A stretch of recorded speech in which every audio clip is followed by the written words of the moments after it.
Hello, my friends. Hello, my life warriors, wherever you are in the world. Welcome to the Day In, Day Out podcast. Woo! Today on episode 273, I am very lucky, honored to have John Horsfall on the podcast. This man, he is, how can I put it?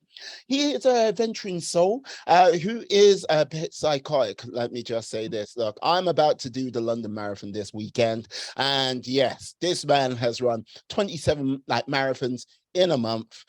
He's gone across Kenya solo basically he cycled from London to Asia without any money. He also is a host founder and host of the Modern Adventurer podcast, as well as seemingly being a nice guy. I'm not too sure what he might do in the weekends and other things apart from adventuring. How are you today, John? Well, it's an absolute pleasure to be on the show, and thank you so much for having me. Yes, I'm glad to have you here. Look, we got through our technical difficulties and such like that. And yeah, you've told me about your epic escape, your most daring one, from Acton to Hammersmith. Well done. Yeah, I have to ask, you, sir, you basically, back in the day, it was landscape architect.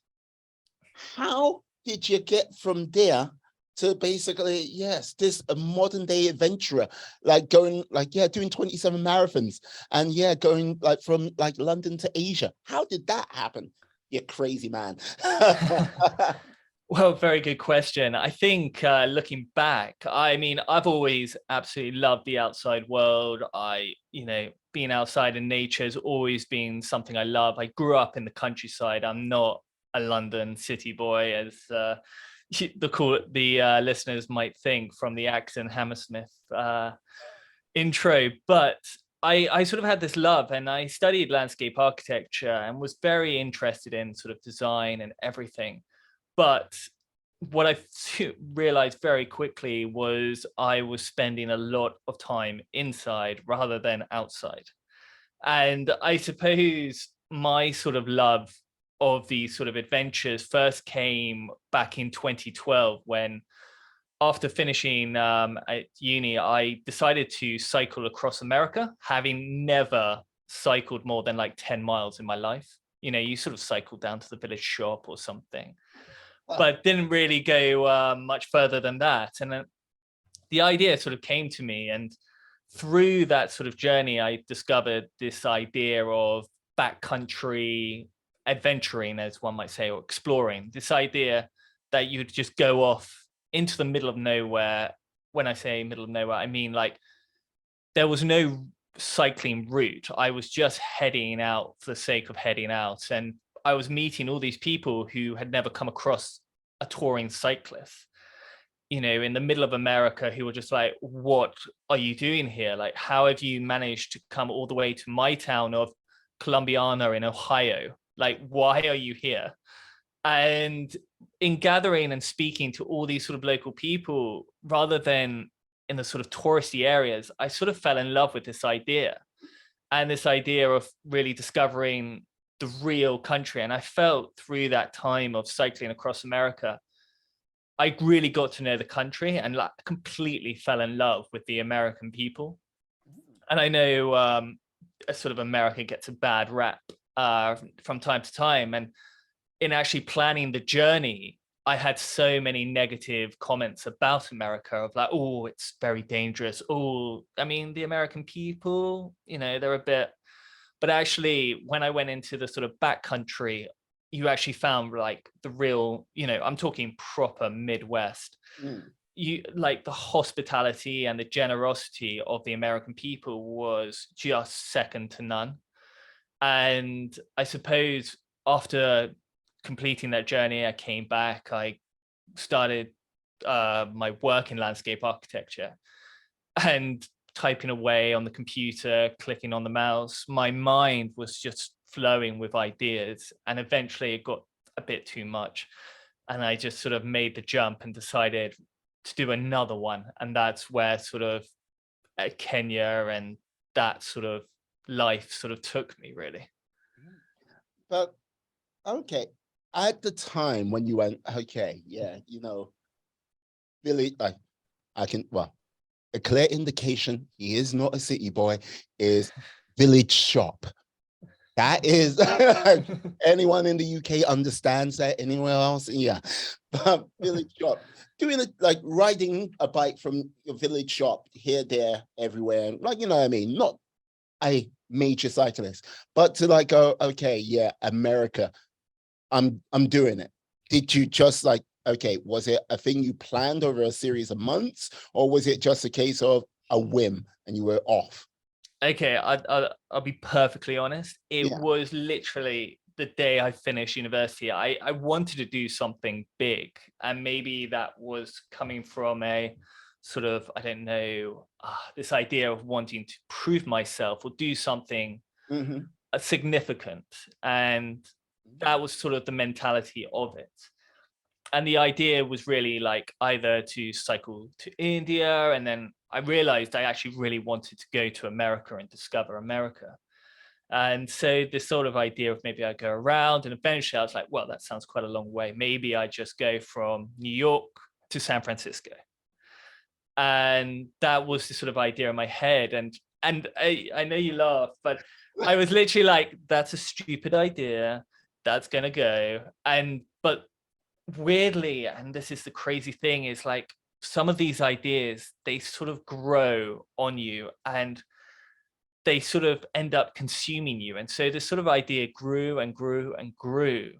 And then I just remember saying, right, 6 weeks, I'm going. And I booked the ticket. It was to take a sort of break, and I bought a bike, and I bought the panniers. Just give your listeners an idea of how unprepared I was.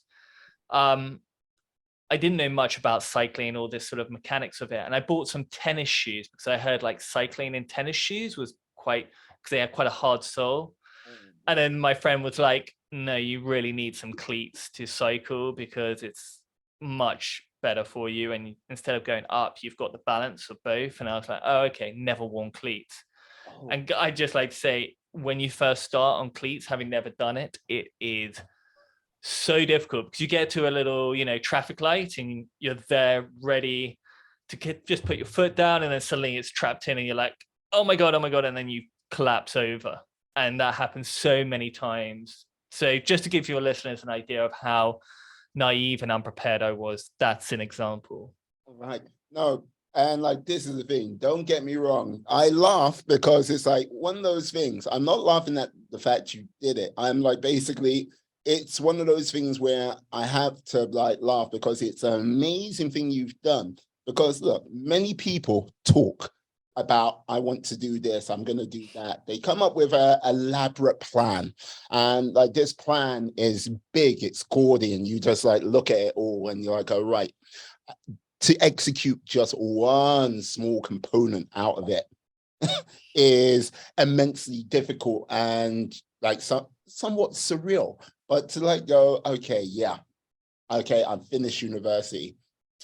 I want to do a bike ride of a significant meaning, and you looked at the countries of like your different options, and you went, okay, America, and you went, okay, do it in 6 weeks. What do you know about riding? Jack. So, and like to like go, right, okay, let me do this. And when by just consulting one friend, went, yeah, you might want to change your shoes, you might want to do this. Like too many people, I think, just rely on the simple fact that I haven't done it, I don't have the experience. So that's the thing, what should stop me, rather than sort of like going, let's embrace the adventure and go for it, you know? Yeah, I completely agree. I think I was actually speaking today about one of my trips this morning to someone who I just met, and I said, if you analyzed and did all the research, everything that could go wrong, you would never do it. And I say this carefully because I don't want people to sort of run off to Afghanistan to do a marathon, back-to-back marathons without understanding the sort of place. But sometimes the sort of negativity of other people who may, or who probably, because I find a lot of time people put a place down without ever experiencing it. You know, when someone said, and I've had this a few, because I've been very fortunate in the last 5 years before COVID to travel. And I've been to a lot of places which people wouldn't say are particularly nice or hospitable or friendly towards, let's say, the West. And actually, what you find is a lot of people say how awful a place is without ever realizing or ever being there. And so they speak without experience. Yes. And so the best thing you can do is speak to people who know. You know, you wouldn't take financial advice off, I don't know, your barber.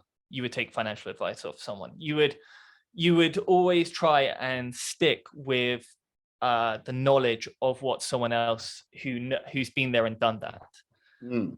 And so with that, I suppose, yeah, there was a huge sense of naivety because of some of the places I was going, some of the, you know, long trucks, you know, hitting people. I think at the time when I did it, James Cracknell, the Olympic rower, had just been hit in America cycling across. And so, of course, there's a lot of scare stories, and of course, your family and friends don't want you to get hurt, and so they will do their best to try and lay off the idea. But I think when doing this, you do have to have a sense of strong why. Your why has to be pretty strong, and to go and do something, you will.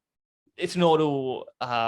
It was an incredible trip, but you know there are times where it's really lonely. It's really hard. It's, you know, it was 100 degrees plus most of the time. Went in the summer.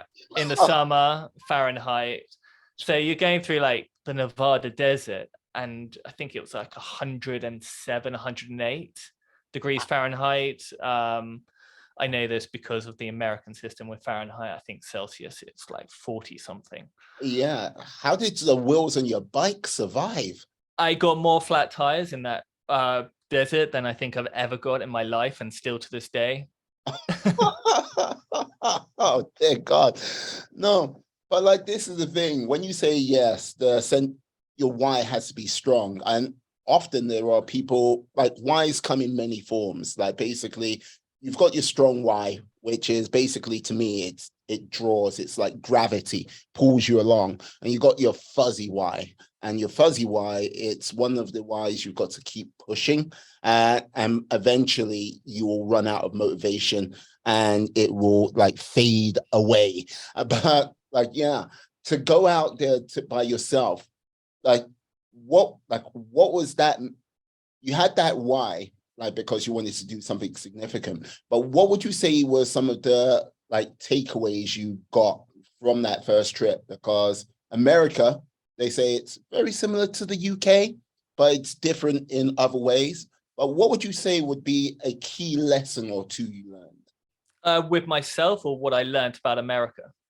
With yourself, with what you learned about America. Like, probably with myself, I realized I had more determination and drive than I ever sort of imagined for myself. I realized, you know, when cycling, I could get, well, just to give an example, you know, I always take the 5 a.m. example. If you get up at 5 a.m. to sort of cycle 70 miles, if I said to you tomorrow, let's go and do that, you might be like, oh, that's a long way. And you might, and like going for a run or something, and you might sort of, you put all these obstacles in your way. But when you're so sort of set, focused in your mind, you can get up. You know, if someone listening wants to go to the gym at 5 a.m., they might be like, well, that is unnecessarily early. But if you're getting up at 5 a.m. to go to on a holiday to Barbados, you'd be like, oh, I'm there. I'm ready at 4:30, ready for the taxi. So in terms of like, I realized I had this sort of self-discipline and drive, which I sort of had to learn. But I suppose one of the best lessons I learned from that trip was just how amazing and hospitable the American people were. You know, we in Britain sort of laugh at their sort of educational system and, you know, the fact that they're not very global in their outlook, but actually in Middle America, they are some of the friendliest, most hospitable people in the world. I used to like cycle and I'd be in the middle of Nevada and I'd stop at a petrol station, I'd be waiting there, and a woman would just come up to me and go, "What are you doing?" And I'd be like, "Well, I'm cycling across the country." She'd be like, "Oh, well, here's $20. Have a steak on me in Nevada," because not Nevada, sorry, Nebraska, that's the one. Because Nebraska is really famous for their steak, so please have a steak on me. And I thought this was a one-off, but this happened again and again and again. You know, I'd be in a cafe, so the couple on the left would say, "What are you doing?" I'd have a chat with them. I stuck out like a sore thumb, unfortunately, because I'm 6'3". I have a British accent. I was wearing all lycra. So imagine in your little local town, some guy walks in with a massive bike and complete lycra and looks like he hasn't showered in 10 days. You might take pity on him. But, you know, it just happened again and again. I was offered to go to like people's recital and they would just say, "What are you doing?" Have a quick chat with them. I'd get on, I'd have a meal. And then at the end of it, I'd ask the waitress for the bill and she'd be like, "Don't worry, that couple that was sitting there picked up your tab." And I'd be like, I can't even thank them. They're gone. They just did it out of their own accord. And it just happened again and again and again. And it was a real eye-opener for me just to see this sort of incredible generosity and how kind they were, and sort of changed my perspective of how one should sort of view the world, in a sense of like, you know, we are bombarded with negativity in the media. And actually, there are such amazing people up and down the world, in and around the world, who are kind, generous, and everything. And I suppose that was probably, and also California is like a different country to the rest of America. That was another thing. No, like I often find when you are on the East Coast or the West Coast of America, it is two different planets. And then you got Texas, which is its own individual planet Yeah. in its entirety. Now, I have to ask, this is most probably going to be my last question about your American adventure, but like, yeah, how long did it take you to get from the East Coast to the West Coast, or did you do it the other way around? Because you mentioned New York to San Francisco. Where? So people who know the winds in America will say, "Well, you idiot, why would you go from New York to San Francisco?" But I was sort of trying to go round at the time, do a round the world trip. And so I went New York to San Francisco. Okay. And so I had the wind in my face the entire time. And anyone who cycled with panniers will know it's like a sail on your back or a parachute. And so the wind just sort of takes you and you're traveling at like 4 miles an hour when the wind really picks up. What was the other question? I can't remember. Now, basically, I asked you how long it took you to get. Oh, yeah. And so it took me 50 days. So it was probably averaging about 80 miles a day. Wow. But for anyone listening or anyone who has any plans to do that, I would say take your time. Take your time. You know, I look back and I had an amazing time, but to sort of just have those few moments where you could sort of just relax with people. I was invited to so many things, which I ended up being like, no, I've got to get on. But actually, if you can just take your time and enjoy the moments, because unless you're going to cycle across America in 10 days, which would just be really quite bleak, you're not going to break any records. So you might as well just enjoy the experience and absorb yourself into the culture and everything that goes with being in America or wherever you decide to do a trip. I love it. Love it. Like, this is the thing. I think this may have been like the sort of gateway to becoming a person of character, to say the least. But oh my Lord. So when you got back to the UK, apart from family members slapping you, like going, don't ever do this again, what was like the sort of general vibe from your friend? Because look, everyone acts one way before you like do something like this, and it's like going, you're crazy, don't do it. You don't. What was the response when you got back? It's difficult to say. I think, as you say, the idea was slightly mental. And when I got back, I had also cycled down New Zealand. I finished America saying I will never sit on a bike ever again. And then a week later, I'm in New Zealand cycling. And so when I got back, I suppose the response was like, what's it? It's difficult to say, because I suppose people then start to sort of be like, oh, well, when you first do these things, everyone sort of says, you can't do that. You've never done anything like that. You don't do it. And then as soon as you've broken that barrier of what you can do, anything else, they're just like, oh, okay, you can probably do that. And so I suppose it's sort of just all the sort of naysayers amongst friends who were slightly a bit skeptic about whether I could do it. As soon as you announce maybe you're doing another thing, rather than be like, oh, they're just like, oh, well, have a good time or something like that. It's already ingrained that one can do it. So what? But before you actually break through, it's hard to sort of explain. But as soon as you break through that sort of barrier of being able to do something like that, everyone's going to sort of, say, you can't do that, you can't do that. And oh, you froze for just a moment there, John. oh, sorry. No, I was saying that until you can do it, everyone will say you can't do it, and as soon as you can do it, they leave you alone. So this is the thing. Now,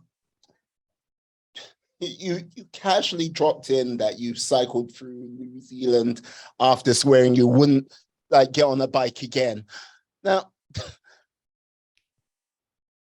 like, what's giving you this drive? It can't just simply be like, I just want to do something of substance. What is giving you this drive to go out there and do these things? What do you think it is? Well, I think New Zealand was different. I think America was very much geared towards A to B, New York to San Francisco. And as the old cliche terms, it's not the destination, it's the journey. And I suppose with that bizarre cliche, I sort of learned that actually it is a journey. San Francisco and New York were just, places. Yeah. The whole experience was actually in America. And so with New Zealand, I still had my bike. And originally I had no intention to use my bike, but I had it. I had the panniers. I'd geared myself up for touring, and I was just going to sort of leave it and just carry it around with me. But I suddenly realized that New Zealand's a great cycling place. It was spring, which is basically the winter, and it was freezing. But I thought, well, why not? And it was a bit more of because I'd learned that one should take their time with this. Yes. New Zealand was a very much more casual thing. It was, when I got stuck in the mountains with snow blizzard in shorts and t-shirts, I got rescued by these sort of seasonaires. When I found the lodge, I just sort of went and knocked on the door. It wasn't, to me, it wasn't so much like, oh, I have to carry on. It was more like, well, if I'm going to get hitchhike and be able to just hitchhike down a bit, 100 miles to the next place, and avoid being in a snowstorm, I'm going to do it. So the mentality was very different from America in terms of how I went into cycling. You strike me as a person, if there's an easy way of doing things and a hard way of doing things and a very hard way of doing things, you're going to go with the very hard way of doing things. It's like going against the jet stream, like going to like riding in like, yeah, winter. Like, it's like, hey, wow. So okay, look, with regards to I like it, man. I like it. Like, look, with regards to like doing this adventure and like, yeah, just taking your time, getting out there and doing it. And like, I have to agree, the journey is the more important thing. And people like go, oh yeah, the physical journey. No, but it's the journey in any endeavor you choose to take in life. It's like the start point and the end point are important as they are, but the lessons you learn across the way, along that journey is everything. So many things what can like learn and grow from. Like with regards to like, yeah, your time at university compared to your time, like, well, even the first year out after university, would you say like you're like, because university times we grow and expand on an exponential rate, but would you say how much growing and growth and lessons you learned about yourself, was it more in the journeys you took, or was it a case of you was like 50-50 from university? I would say university was a eye opener, but I would say I learned a lot more about myself. I learned a lot about life at university. But I learned so much more about myself and my capabilities by doing these trips. You put yourselves in these horrific situations at times, and how you get out of it and how you manage fear, how you manage expectation, how you manage all sorts of things, emotion is far more. I learned so much more from that trip in terms of about myself and the growth of myself from those trips than I did at university. I have to ask, like, what was one of the key low points you had while you were doing your like cycle like across America, and what was one of your highest points? So low points. I mean, so of course, I suppose there were maybe two low points, but not there was it. One was a scary moment. Okay. So the low point was probably like, because I did a little bit of training, not a lot. By day 3 or 4, and cycling 80 miles every day, my legs had become like jelly. I felt like my muscles couldn't even withstand my weight because they were so tired. And so I'd sort of remember it was just becoming so lethargic and everything. And I'd sort of get out and go to the supermarket and try walk, and that sort of feeling that you had no muscle holding your legs up, so you felt like you were just about to collapse. And so that sort of put a bit of a downer on this sort of headspace in terms of traveling, because you're sort of just lethargic. You're just going through the motions. And that was at the start of the trip. And then after about sort of 7 or 8 days, your legs have sort of got used to it. You're more in emotion, and then your legs are strong to put in 100 miles, to put in 80 miles a day. But before that, it's quite what's the word? Emotional. It's quite challenging. It's like, just why am I doing this to myself? Yeah, absolutely. One of the scary points was this. So I went through, where was it? Pennsylvania, into Maryland. And in Maryland, I'm going up this hill called to Frostburg, Maryland. It's in the middle of nowhere. I doubt any of the listeners will know. But anyway, I came to the top of this mountain. It's about 1,500. It's not, a big rocky mountain. It's just in Pennsylvania. It's quite hilly. And when I get there, I get to an inn, and I was thinking, okay, I could probably just camp here or something. And as I got there, there's a guy on the balcony, and he's having a cigarette or a cigar. And he sort of looks at me coming up, sweating buckets, having climbed this mountain. It's the evening, it's getting dark. And anyway, I'm in my Lycra, and he asked me, are you okay? And I was like, yeah, I'm just looking for the owner of the inn and seeing if I could, have a place to stay. And he's like, I know an accent when I hear it. Are you from Texas? And I was like, no, I'm not. And he's like, I'm just fucking with you. I know you're from Great Britain.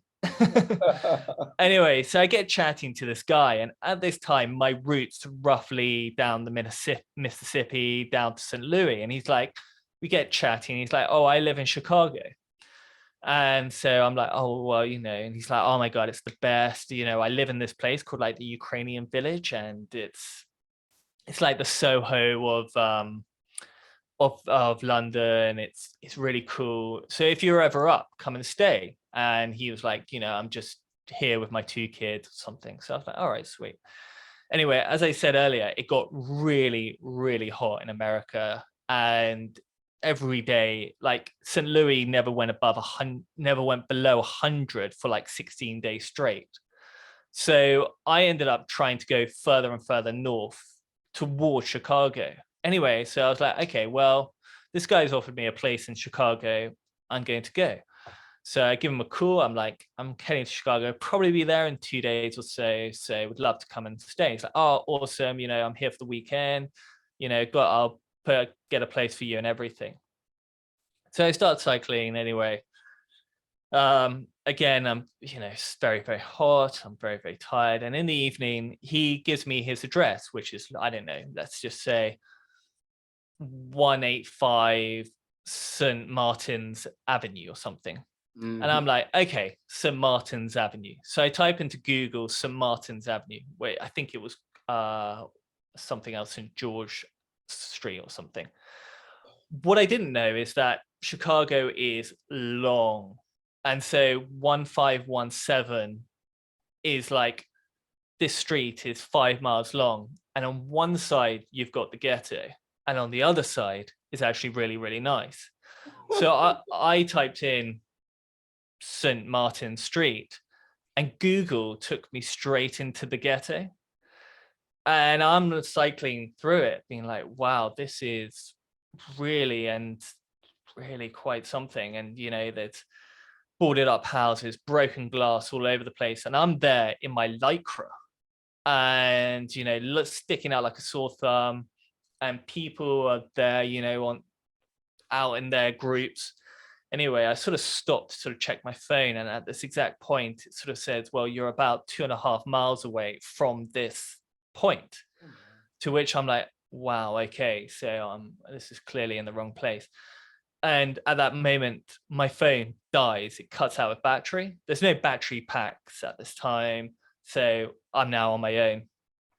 And suddenly this group in the corner are like, oi, what are you doing? And I usually am very open and like, hey, how's it going? And anyway, this time I decide maybe it's probably best I don't approach.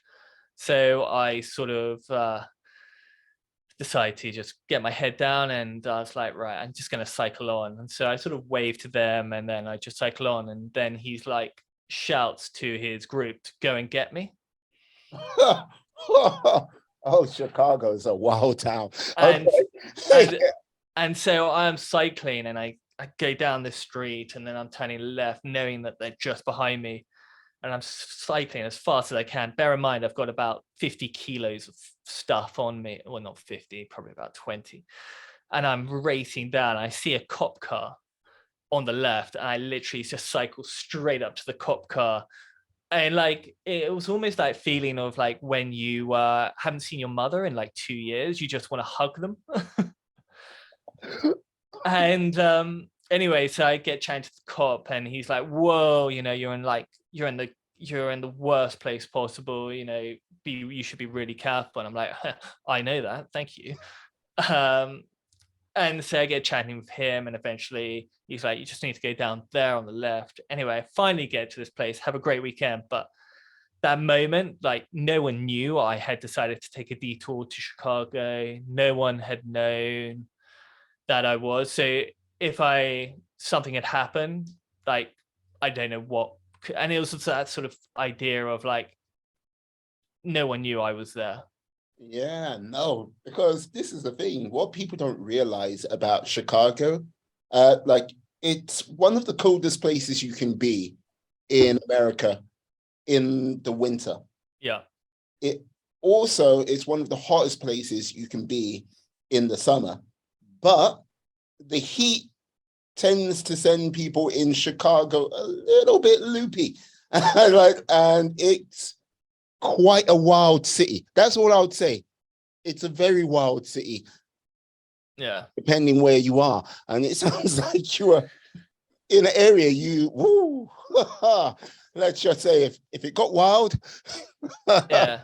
I would like to say, other than that little moment where like nothing did happen, it was more of like what could have happened. Well, it did happen. I got chased. But if Chicago is a great city, and actually the inner city, the urban area is beautiful. Millennium Park, stunning place, and actually the architecture there is great. Maybe just avoid certain places. Indeed. Now, the real reason, the selfish reason why I got you on this podcast. No, you, sir. Okay, you are like, okay, we've already established you've got a bit of a wild character around you. Yeah, I think you must already would have got on well if you lived in like Chicago, to be absolutely honest. But yeah, what drove drove you or inspired you to do 27 marathons in a month? So the idea, I suppose, came was I I I'd been to Kenya before and absolutely loved it, but I'd never explored it. And so I sort of took this sort of idea of America of if you want to explore a place, explore it in a very unique way. And Kenya's not the size of America, you know, it's the size of a state. So I thought, and I just started getting into running. I'd always been quite active, quite sporty. I'm a big, I love football and tennis. And so, you know, fitness is what I love. Mm-hmm. And so I was generally quite fit already, but I just started getting into marathons. I'd say I'd got into marathons. I never done a marathon before it, but I was trying to get my body up to that sort of stage. And everyone had talked about this runner's high and you know what you get when you're like that. I still don't believe it. um, and so If the runner's high, if it truly exists for you, you must be like taking it down like a children's cereal.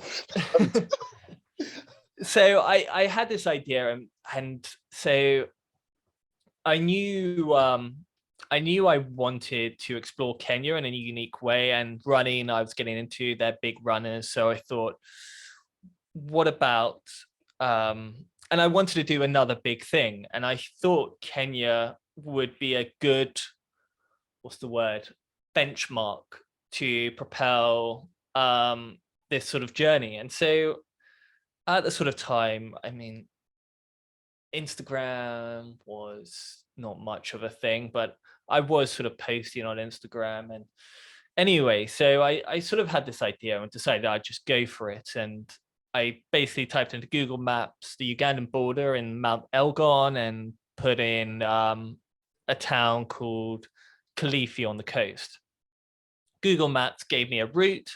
I sort of marked out, well, there's a little town there and a little town here. They're like 10 kilometers apart. I could probably stop for a bit of food, buy some snacks, etc. along the way. So I sort of roughly planned it.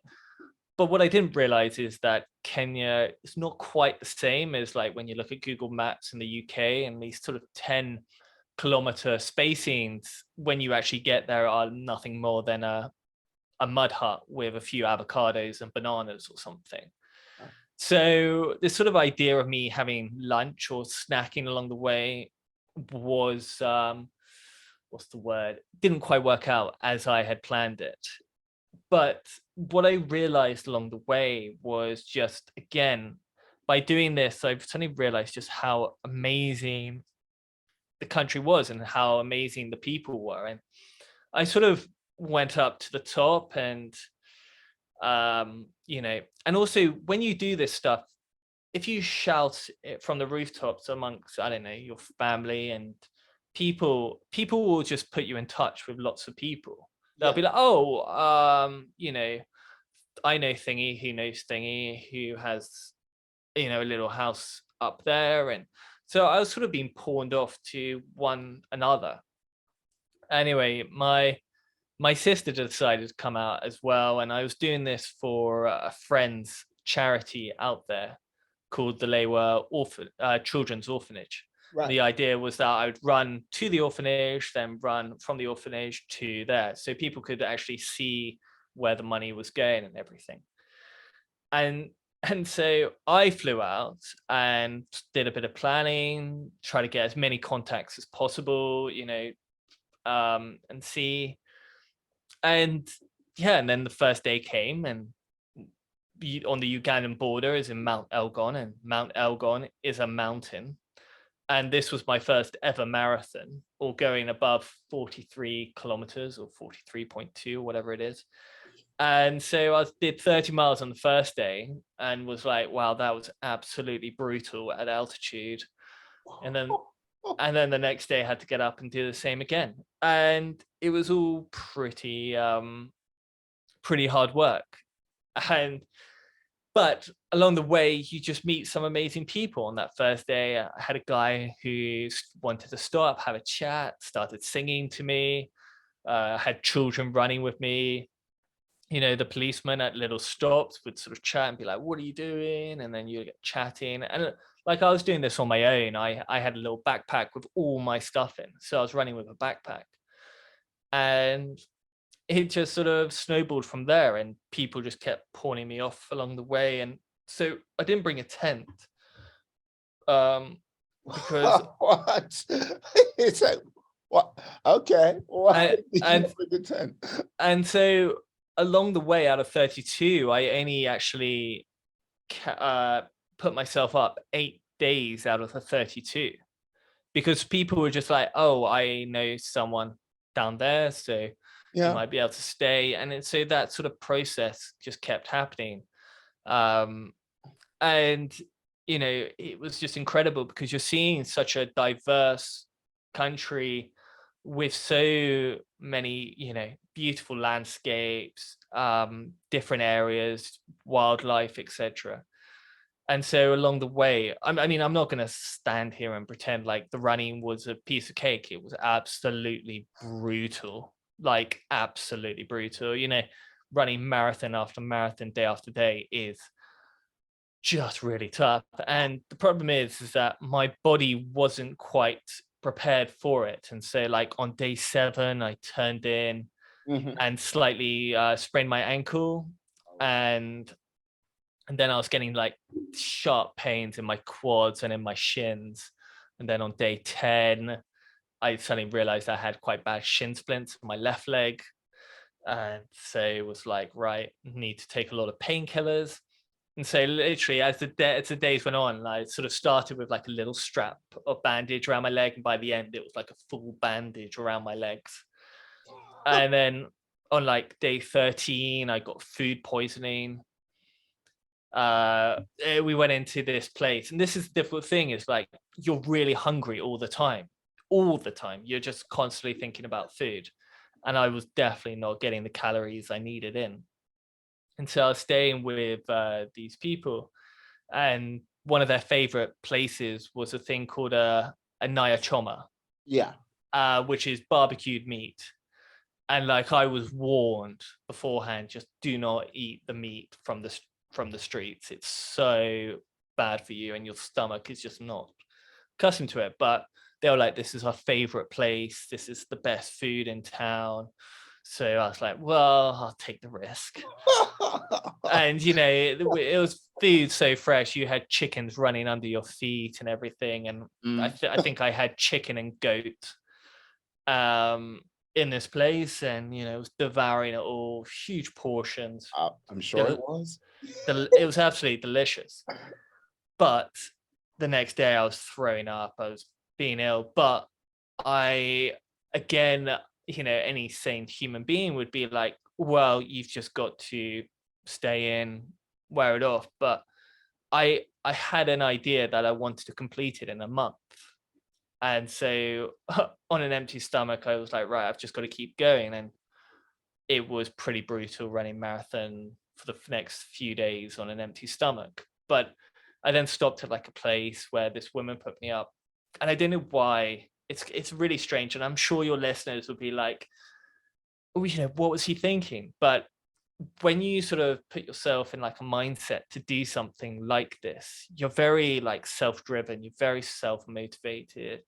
You don't really take comforts too well, because it sort of distracts you from what your intended target is, which is, I don't know, to complete marathons in 31 days, let's say. And so I was staying with this woman who was just being really motherly, and like I found it really, really difficult, because I was like, no, like, and she was making me go and do stuff when all I wanted to do was rest. And so again, like, one should have just stayed there a bit longer, but I found the whole experience just like really tough. So I was like, I just got to keep moving. So he just kept pushing on, kept running. And then on like, I think it was day 13, no, day 16 or 17, I got in to Nairobi, which was like the halfway point, and I was like a skeleton. I I had been staying with someone like 3 weeks earlier before I flew up, and their flatmate I'd been chatting to for like the evening, had dinner with them. And then when I opened the door, they were like, can I help you? Oh no. And they didn't even recognize me from like 3 weeks earlier. And so yeah, I'd lost a lot of weight. And like when you lose, I don't know, a stone and a half in like 3 weeks, it's your body like so down. But I got some food in, I'd sort of slowly recovered. But this was one of the interesting things, and like one thing that you can just never prepare for on doing something like this was one of the politicians in Kenya had got wind of my story, had heard that some guy was doing this run across Kenya, and was intrigued, and so had got my number somehow and messaged me saying, when you're in Nairobi, come and see me. And of course, I had no idea who this guy was. I just knew he was some politician.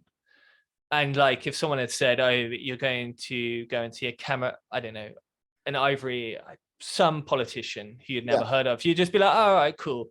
So before I'd met him, I'd ask people like, who is this guy? And they're like, oh, you know, it's a guy called Stephen Kalonzo, who used to be the vice president of Kenya. And of course, I'd never heard of him, but everyone I'd spoken to about was like, oh, you need to wear a suit, you need to wear this. But I only had a backpack and my running gear. I had one outfit. That was it. I maybe had like a little jumper in case it got cold, but like every day I wore the same thing day after day. And so like on one of these days, just before I'm about to leave Nairobi, I get a call from him saying, what are you doing tomorrow? Do you want to come in and see me? And I was like, and what makes these sort of things interesting is like meeting people, the stories you tell of like the people you meet. So I was like, well, this is interesting. You know, this guy is supposedly the former vice president. You know, I'm not going to get an opportunity like this again. So I was like, yeah, I'll come in. So I go to the other side of Nairobi. I'm chatting with him. And he's like, okay, you know, so cool what you're doing. Well, let's go meet the media. And so I was sort of imagining, like, there's some student journalist with the local newspaper who's doing a little story on a guy running Yeah. across.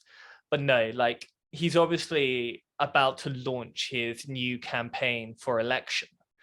And suddenly the media of every news channel are there in a room, every camera's all pointing. He sits me down. I'm like, I think I'm slightly out of my depth here. I mean, I'm not sure what he expects. He's like, oh, this is John. John's running across America.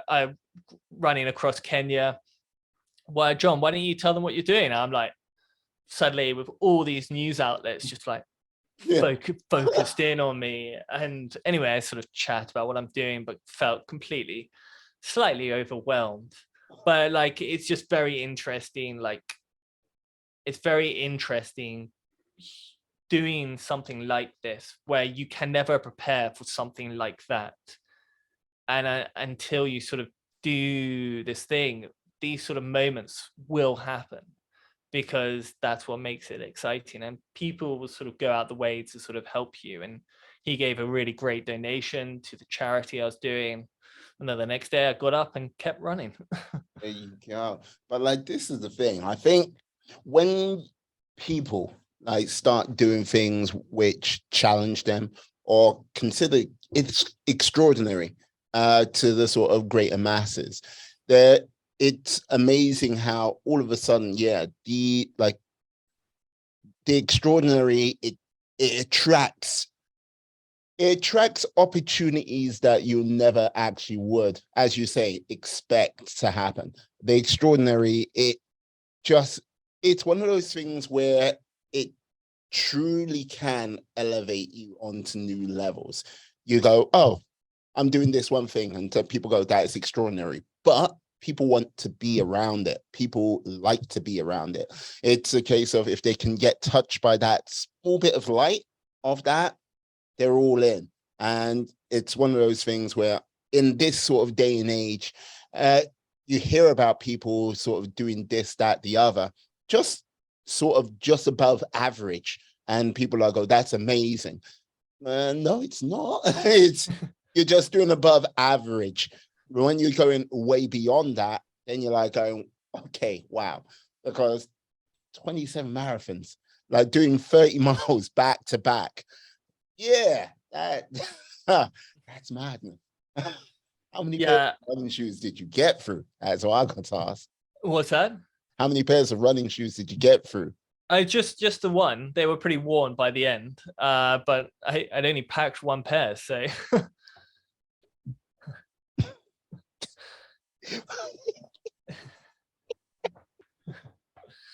I should have known.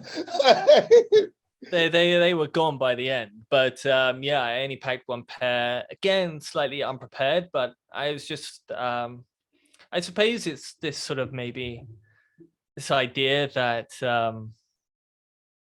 if people are good, people are kind, and if you are in trouble, people will always be there willing to help, which some people might be like, well, that's not an attitude you should really rely on.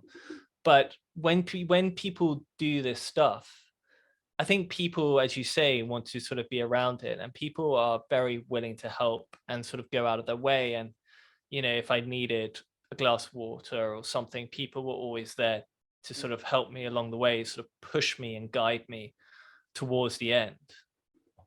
Yeah, and like, this is the thing. What I think people fail to forget is, like, we, the human race, we want to do good by a fellow like brother or sister out there. It's a case of we want to be nice, we want to be kind, because if we truly didn't want to be nice or kind to our fellow human being, this world would be an apocalyptic nightmare where, yes, like no doubt someone would be spraying silver spray in my face going witness on a regular basis. But thankfully, it's not like that. It is a good, like, the world for the most part is a good place. A world for them, like, for the most part, is an optimistic place. The world for the most part is a kind place. Yes, there are times where we don't find that out there, but it's a case of don't reside in the negative, look towards the positive.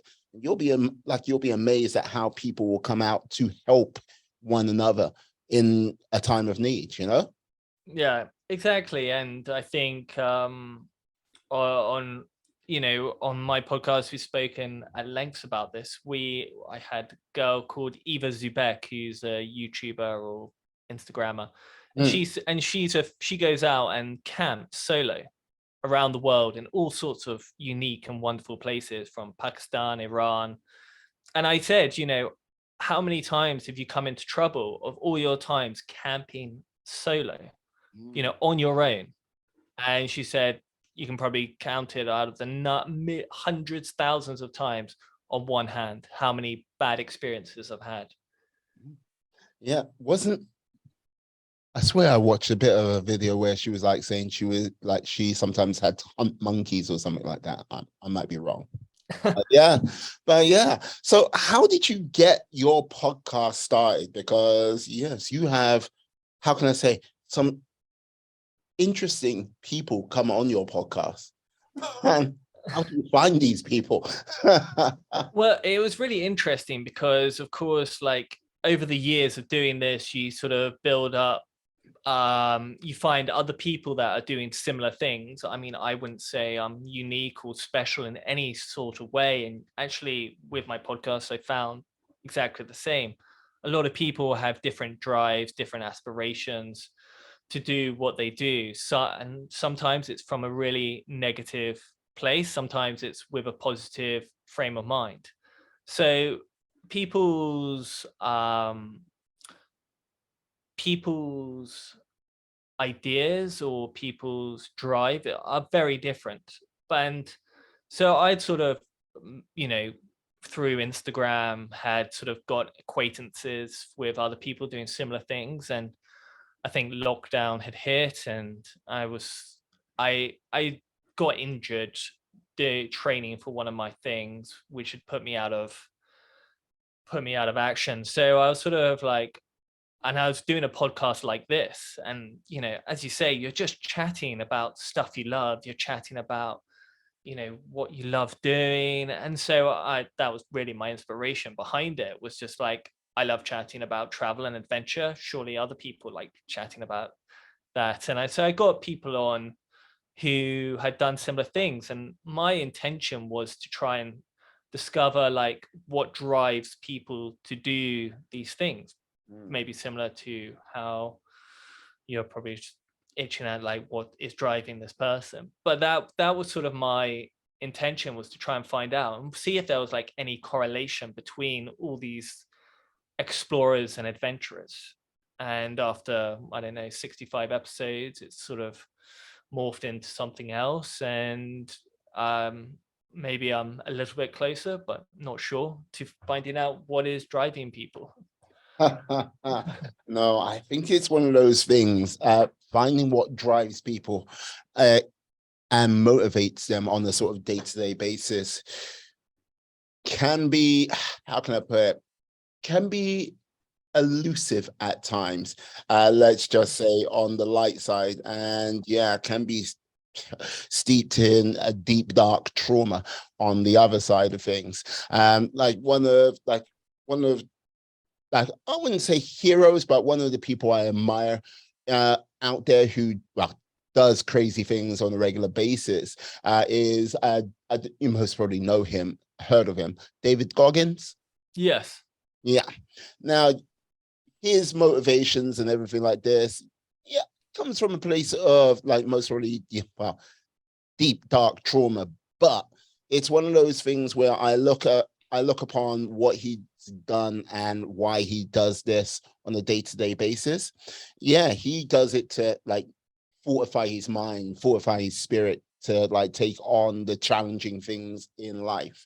Some people do it out of, yes, this is the thing what brings me absolute joy.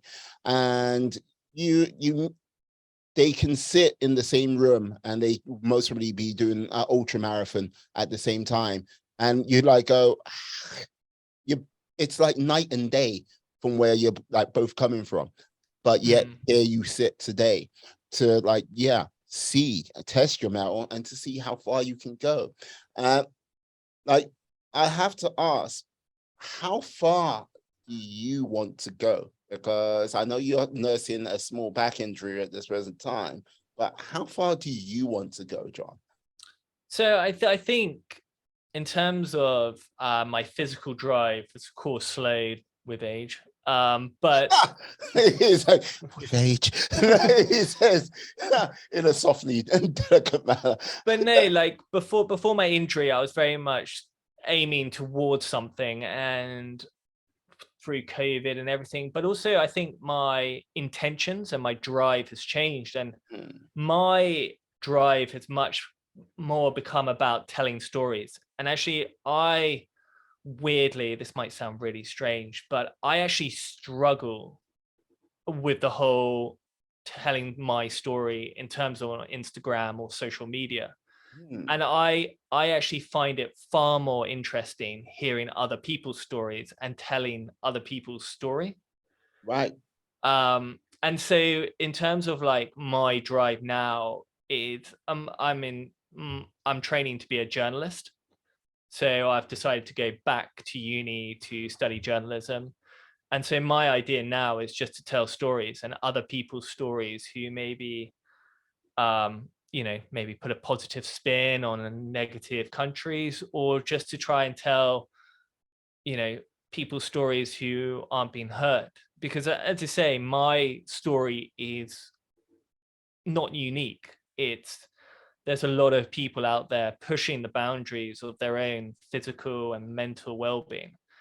And I think as I was saying, it comes either from a really good intention.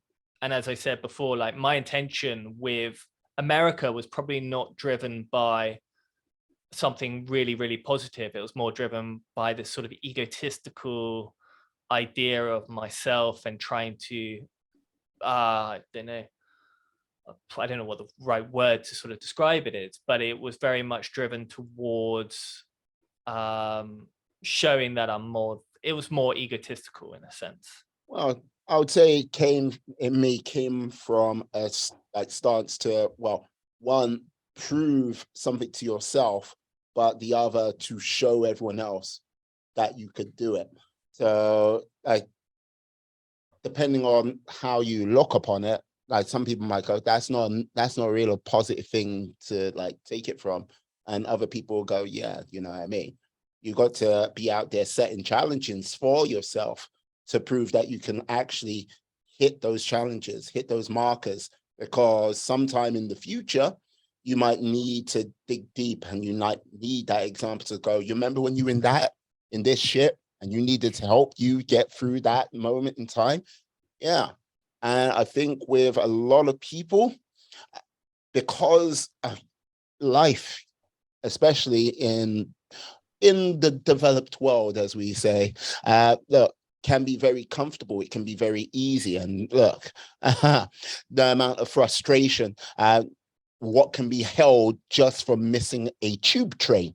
I say this as a Londoner, when there's another tube train, maybe 1 minute away. It's about perspective. Yeah. And not having that perspective, or like, because you haven't faced like certain things which challenge you more than the regular day to day. Many of us, the vast majority of us, don't have that. The minority, the very few, like yourself, which I would say rare, like, yeah, top 1% of that know this. And I don't know, like maybe like it helps you with other things which you'd like, oh yeah. Yeah, I think as I said, like what became of it was something really positive. And I would recommend people always challenge themselves. And as I think you alluded to, David Goggins, Yeah. he builds up this mental resilience in himself. He does these things. So one time when something really bad happens, he has that mental strength to deal with it, whether it's someone really close to him dying. he's there ready to be able to cope with it and doesn't break down. Someone who maybe doesn't, the idea of a tube or an Amazon package not coming on time is just like the worst thing in the world, and breaks them down. And so, as you say, if you can have that perspective and know that it's all going to be okay, there's another tube along the way, or the Amazon delivery will be here in an hour instead of at 12, as it said. It's just having that. And I would always encourage people to push themselves physically, mentally, because also you get a lot of satisfaction out of it when you finish doing these trips and you can look back. One, it's a good feeling to know that, but also the stories you get out of it are far more interesting than anything you can get in your day-to-day. Absolutely, absolutely. Now, my final question, and if there was one thing you could do in the next, say, 6 months to a year as a venture you've not done before, and you had to take someone with you, what would that adventure be, and who would you take with you? Ooh, that's a very good question. I would probably say I've always had this sort of fascination with the cold and with somewhere like Antarctica. And so it would probably be down there because in the next 6 months it'll be the summer down there and 24-hour light, so it's a good place to go. But also I think it'd just be really fascinating, this sort of complete white desert. And a couple of years ago I had this idea of setting up something where, by people who couldn't do this sort of stuff, maybe haven't got the motivation or the means or whatever it is holding them back, to just take random people who don't get the opportunity. Because I'd probably just take a random person from, let's say, my Instagram, who has this sort of idea that they'd love to do it, and actually show them. Because that you get quite a lot of satisfaction out. Is just showing people who don't have the opportunities. Interesting. Well, whoever that poor random person's going to be.